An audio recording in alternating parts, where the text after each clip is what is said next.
Que suave é Cristo chamando, chama por ti e por mim. Acabam de chegar os mais novos ônibus da Real Bus, equipados com DVD, toalete, Wi-Fi, carregador para celular, elevador para cadeirante, ar-condicionado, poltronas em couro e muito mais para o seu conforto. Viaje com segurança e pontualidade em novos horários. Real Bus, transportando vidas e sonhos. Bom dia, telespectador do Opção para a Vida. Que bom estarmos juntos nesta manhã de segunda-feira, início do dia, começo do mês. E também estamos nesta oportunidade, lembrando a todos que hoje estamos iniciando o segundo semestre. Neste 1º de junho, dia da imprensa, nós queremos parabenizar a todos os profissionais que trabalham na mídia, na imprensa televisada, escrita, para que esses profissionais continuem trazendo informações realmente de um certo conteúdo, sem ideologias e sem serem tendenciosas, que é o que a gente está vendo hoje com muita tristeza. Essa classe tão importante está perdendo a credibilidade. Nós fazemos um apelo para que a mídia, principalmente os profissionais na área da imprensa, trabalhem com mais dignidade, com lisura, com respeito à informação aos cidadãos. Nesta manhã, dentro de mais alguns instantes, estaremos ouvindo o reverendo Hernandes Dias Lopes trazendo da letra à palavra, falando sobre fé. Esse tema que ele vai trazer hoje é muito importante para você que está conosco, né? E também estaremos trazendo dentro de instantes uma palavra sobre o milagre da fé, sobre as 4 operações da matemática. Interessante, não é? Então fique conosco, continue conosco, porque vamos trazer sim esta mensagem baseada em um dos milagres de Jesus realizados em Cafarnaum.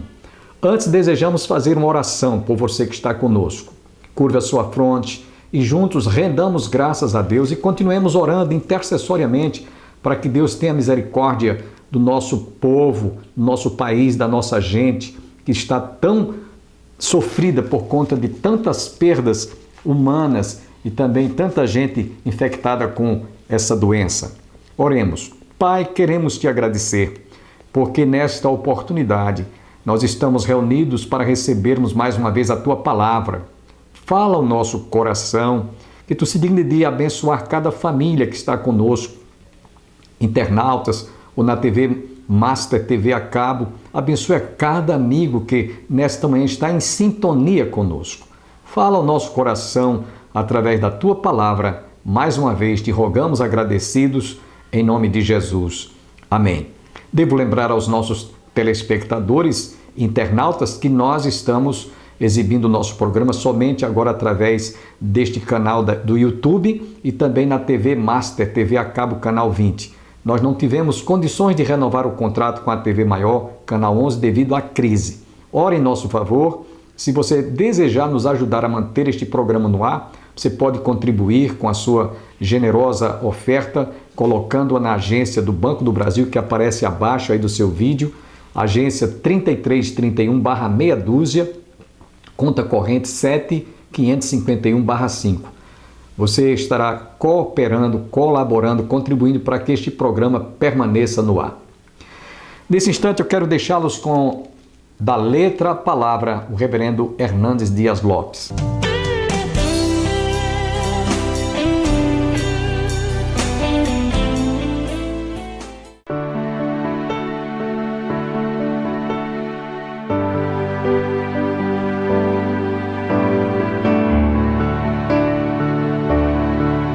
O grande pensador grego Platão disse certa feita que uma vida sem reflexão não é digna de ser vivida. Nós precisamos refletir sobre muitas coisas. Precisamos refletir, por exemplo, sobre a brevidade da vida e a certeza da morte. precisamos refletir sobre a inevitabilidade do amanhã e a necessidade de nos prepararmos para ele hoje.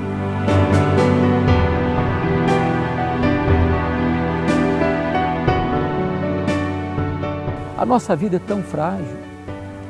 Então você confiar no seu dinheiro, na sua saúde, na sua influência, no poder político, é uma grande tolice. A Bíblia diz que a nossa vida é como um breve pensamento, como um corredor veloz, como uma flor que brota, viceja, floresce, murcha e morre. Se a vida é tão breve, tão instável, tão insegura, seria extrema vaidade, soberba e orgulho eu viver como se eu não fosse morrer amanhã, como se eu não tivesse que prestar contas dos meus atos amanhã. Você não pode ter a pretensão, eu vou, eu faço, eu vendo, eu compro, eu tenho lucros. Você deveria antes perguntar assim, se Deus permitir, eu farei isso, ou farei aquilo. Porque você não pode administrar sua própria vida, seu próprio futuro. Se Deus tirar a mão de sobre você, você morre.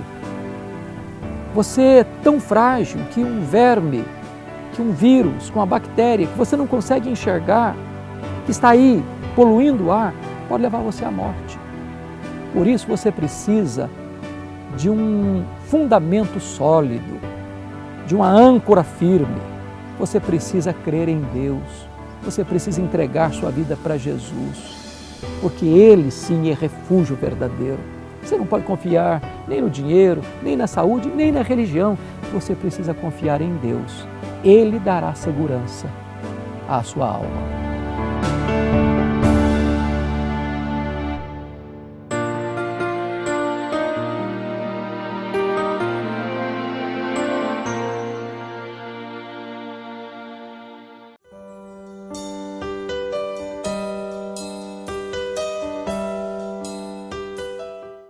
Espero que você, telespectador, tenha aplicado em seu coração essa grande lição sobre fé. E por falar em fé, eu convido você a abrir a sua Bíblia conosco no Evangelho segundo escreveu São Marcos, capítulo 2, versículos de 1 até o versículo 11.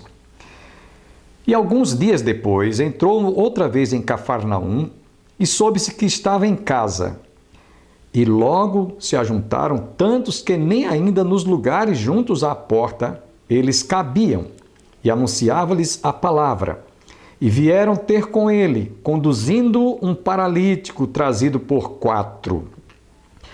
E não podendo aproximar-se dele por causa da multidão, descobriram o telhado onde estava e, fazendo um buraco, baixaram o leito em que jazia o paralítico. E Jesus, vendo-lhes a fé, disse ao paralítico: Filho, perdoados estão os teus pecados. E estavam ali assentados alguns dos escribas que arrazoavam em seus corações, dizendo: Por que diz este blasfêmias? Quem pode perdoar pecados senão Deus? E Jesus, conhecendo logo em seu espírito que assim arrazoavam entre si, lhes disse: Por que arrazoais sobre vós estas coisas em vosso coração? Qual é mais fácil, dizer ao paralítico: Estão perdoados os teus pecados, ou dizer: Levanta-te e toma o teu leito e anda? Ora, para que saibais que o Filho do Homem tem na terra poder para perdoar pecados, disse ao paralítico: A ti te digo, levanta-te e toma o teu leito e vai para casa. Nós gostaríamos de dar um tema a esta mensagem que nesta oportunidade estamos trazendo para os nossos amigos telespectadores. O tema seria: quando o milagre da fé depende das 4 operações da matemática. Aí você diz: que coisa esquisita, esse milagre tem as 4 lições das 4 operações da matemática? Que é uma ciência exata? Sim, exatamente isso que eu estou lhe dizendo. Nós temos a adição ou a soma, temos a multiplicação, temos a divisão e temos a diminuição ou a subtração.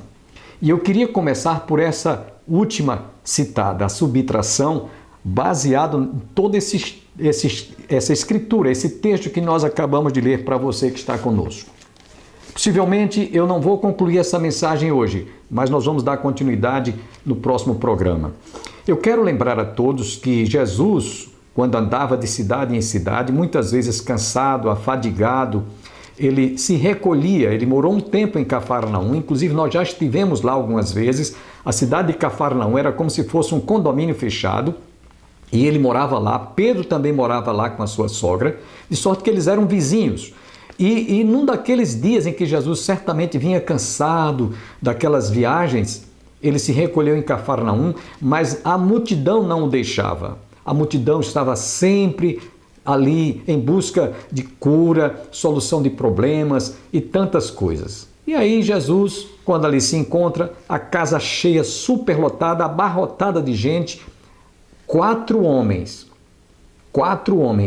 trazem um paralítico, porque eles acreditavam, eles tinham fé suficiente que se aquele paralítico fosse introduzido à presença de Jesus, Jesus não deixaria continuar paralítico, mas certamente haveria a cura.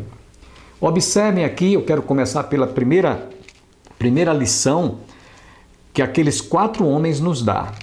Se aqueles homens que levaram aquele paralítico a introduzi-lo até a presença de Jesus, algum deles quatro tivesse dúvida, tivesse um certo receio que aquilo não ia dar certo, não acreditasse que Jesus poderia restaurar a sua saúde, ou seja, aqueles homens eles tinham que diminuir, eles tinham que subtrair a dúvida dos seus corações, o medo dos seus corações. E foi exatamente isso que os motivou a irem até a presença de Jesus.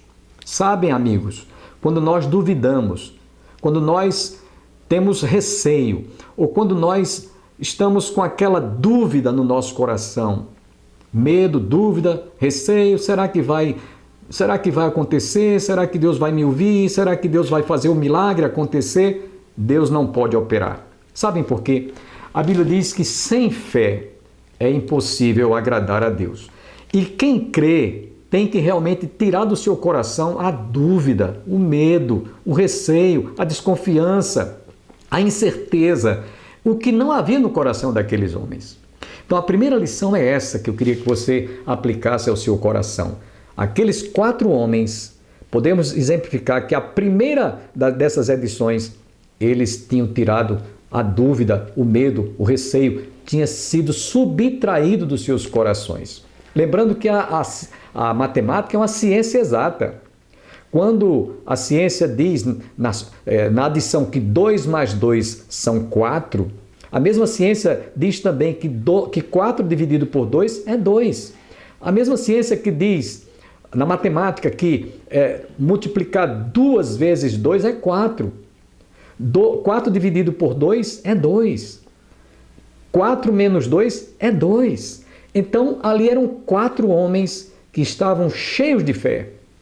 E a Bíblia diz que sem fé é impossível agradar a Deus. Na carta do escritor sagrado aos Hebreus, no capítulo 11, diz que a fé é a certeza das coisas que se esperam e a convicção de fatos que não se veem.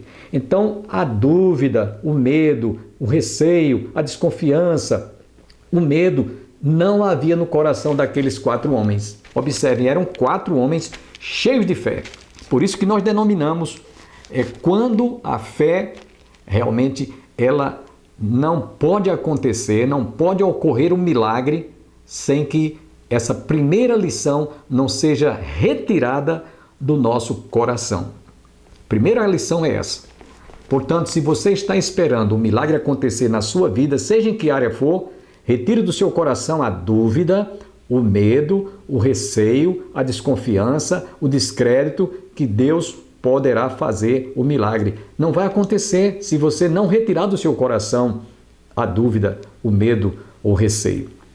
Eu quero citar um exemplo no Antigo Testamento de Moisés. Quando Moisés foi chamado por Deus a ir à presença de Faraó, a Bíblia diz que Moisés, ele disse: Senhor, quando ele me perguntar quem foi que enviou, tu dirás, eu sou, me enviou. Mas, Senhor, que provas eu tenho para dar de que realmente o Senhor me mandou? Então o Senhor disse: que tens em tua mão? Uma vara.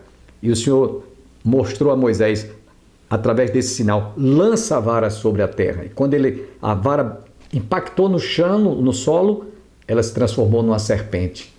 Diz lá no escritor sagrado, Êxodo capítulo 4, versículo 3, que Moisés correu com medo. A primeira vez, quando ele viu a vara cair e se transformar numa serpente, ele teve medo. Sabe, amigos, o medo, a dúvida, muitas vezes impede que Deus opere um milagre no nosso coração.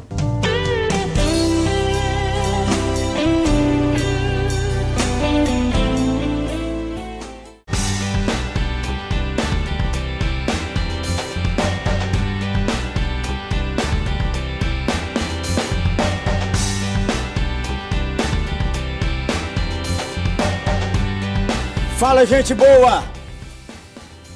Sala de prosa. Tô conferindo aqui, porque se estiver de cabeça para baixo, você já pensou, ó, mesmo que a placa esteja assim, nós estamos, ó, ligados no eterno, através do nosso Senhor Jesus Cristo, o caminho, a verdade e a vida. Aqui, uma parceria, 8ª Igreja Presbiteriana E Luz para o Caminho. Reverendo Santo Varão, melhor chamar de Santo Varão, né? Não? Nossa conversa hoje é sobre ídolos. Ídolos do coração. Ídolos do coração. Esse é um negócio do dia? Da hora. Da hora. De todos os momentos, né? Atinge todo mundo? Sem exceção. Eu acho que o maior inimigo que o homem enfrenta é aquele que ele enxerga diante do espelho.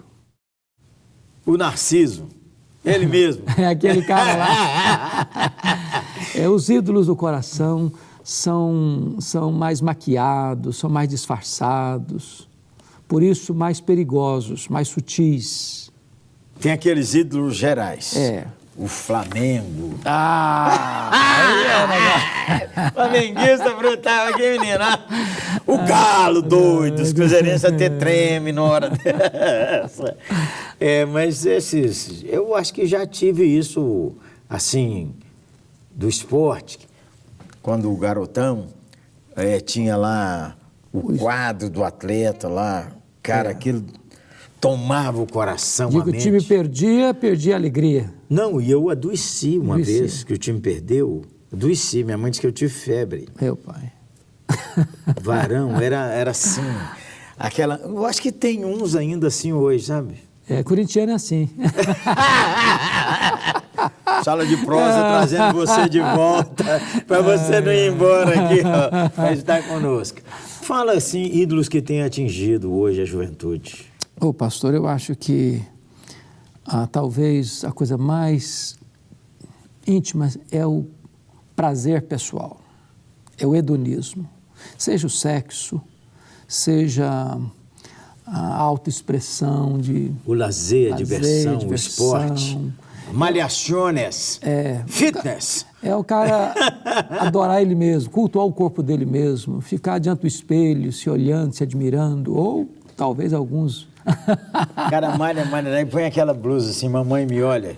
Toda hora que ele vem ao espelho, ele tá assim.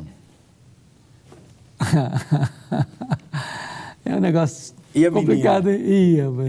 Varão. Tem aqueles ídolos que a gente diria assim, né? Pessoais, que é o prazer, o dinheiro. Até líderes espirituais podem ser seduzidos pela idolatria do dinheiro. Idolatria do dinheiro é talvez o ídolo. Aliás, curioso, é que Jesus chama a riqueza de Senhor, Mamon de Senhor. Ele não chama César de Senhor, ele não chama nem o diabo de Senhor, mas ele chama dinheiro de Senhor, Mamon. E outra coisa, é um Senhor que exige dedicação exclusiva. Do coração. Onde é muito interessante o texto que diz assim, onde está o teu tesouro, estará o teu coração. Onde você põe o seu dinheiro, seu coração foi para lá. E é curioso que não precisa ser rico para ter amor ao dinheiro. Tem gente que é rica e não tem amor ao dinheiro. Tem gente que é pobre e tem amor ao dinheiro. Aí é brutal, né, gente boa? Mas é por quando o cara cobiça o que é do outro. É. O cara não tem alegria de ver ninguém prosperar. É. Toda vez que o cara compra um terno novo aqui agora, o terno hoje aqui é diferente. Também, a ideologia pode ser um ídolo? Pode, é. A ideologia, por essa ideologia, seja ela de que bandeira for, pessoas vivem, pessoas morrem, pessoas lutam, pessoas massacram o próximo. Aliás, o que mais matou na história da humanidade, se não a ideologia? Século XX foi campeã de mártires das ideologias. Né? Foi o nazismo, foi o fascismo, foi o comunismo. Isso pode, uma ideologia também disputa o lugar no coração do crente, hein? Por exemplo, quer ver uma coisa? Existem coisas boas em si que podem se transformar numa bandeira de ídolo. Eu sou calvinista. É uma benção ser um calvinista? É, eu acho que é. Ou arminiano? Ou eu sou arminiano, wesleyano, convicto. É uma benção para ele? É carismático. Mas aí a pessoa transforma aquilo... Neopuritano? Na bandeira dele. E como é que eu faço transformar a bandeira dele? É que ele começa a olhar o outro de cima para baixo. Deus não pode estar nele. Com desprezo. Eu sou bom, eu conheço, eu sei, eu estou certo. O outro é um coitado. Dá um critério aí para o cara ajudar a ver se o ídolo está lá ou não. Eu acho que no momento em que você chama atenção para você, para aquilo que você tem, para os talentos ou dons que você acha que tem, o dinheiro que você tem, a posição que você ocupa, você é quem se projeta. Aquele homem da parábola que prosperou, a colheita dele deu com fartura, e ele disse, eu construirei os celeiros, minha alma, agora você está garantida. Fez tudo para ele, para a glória dele, para o deleite dele. Por isso que a Escritura diz, cuidado para você não viver elogiando a você mesmo. O centro da sua vida, o primeiro lugar, tem que ser só um. Nosso Senhor Jesus Cristo. E Jesus ocupa o primeiro lugar ou não ocupa lugar nenhum. Porque eu não aceito o segundo lugar. É tudo ou nada. É tudo ou nada. Aí, nesse caso, é 8 ou 80. Esse é o ponto. Ou Jesus é o Senhor. Então, constantemente, a gente precisa pedir. A palavra de Deus tem que olhar no espelho da palavra de Deus. Presta aí, mestre. Agora. A gente precisa olhar no espelho da palavra de Deus, porque aqui é o espelho que mostra quem que está dominando o coração da gente. Pedir ao Espírito Santo para falar o coração da gente. E ter humildade para ouvir os irmãos. Às vezes, pastor, há outro aspecto interessante nesse ídolo do coração, por isso que é do coração. Escondido. Conforme lá em Ezequiel, 13, versículo 3, ai dos profetas loucos que seguem o seu próprio espírito sem nada ter visto. É o 14:3. Filho do homem, e esses homens levantaram os seus ídolos dentro do seu coração. Dentro do coração. É que alguns ídolos só Deus vê. A esposa pode virar varão. O filho pode virar um ídolo. O neto pode virar um ídolo. O ministério pode virar um ídolo. Que o Espírito Santo de Deus nos leve a renunciar à idolatria. Qualquer coisa ou qualquer pessoa que ocupar o lugar central de Deus na nossa vida, de Jesus na nossa vida, virou um ídolo. Até pregar. Até pregar. O que você mais gosta na vida? Não é Deus, é pregar.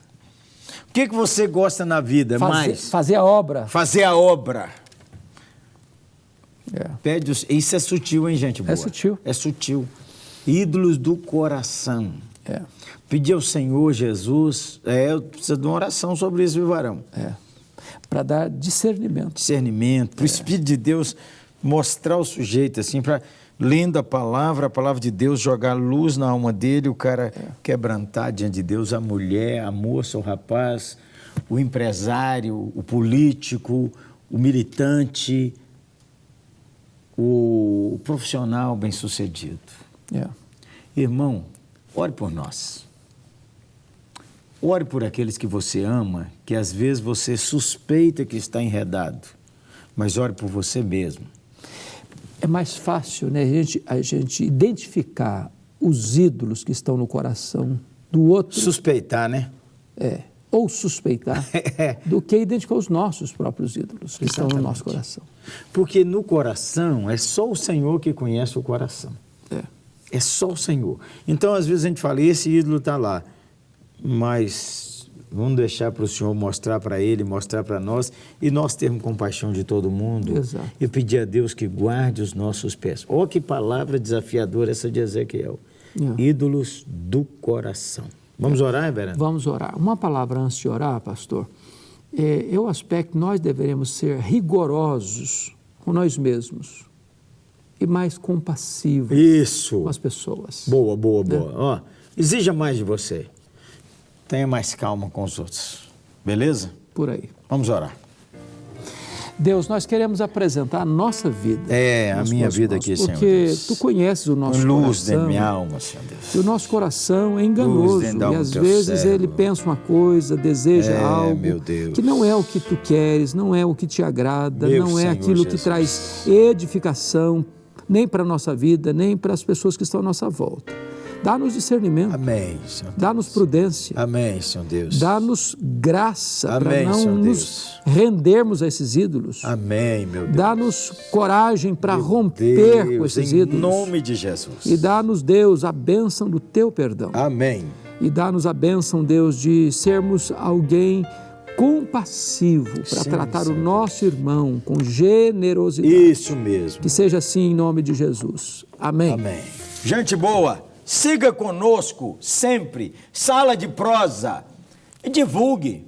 Olha, lhe fez bem, não fez não? Fala sério. Alguém já lhe falou que foi abençoado com Sala de Olha, Prosa? é muito curioso. Eu estou rodando para esse Brasil afora e todo lugar que eu chego, as pessoas dizem, eu estou assistindo Sala de Prosa e estou gostando. É boa. Então divulgue. E siga conosco aí nas redes sociais. Você pode seguir a LPC, uma agência missionária. Luz para as Nações. E 8ª Igreja Presbiteriana de Belo Horizonte. O melhor lugar para a sua família. Um abraço, gente boa. Grande abraço e Deus abençoe.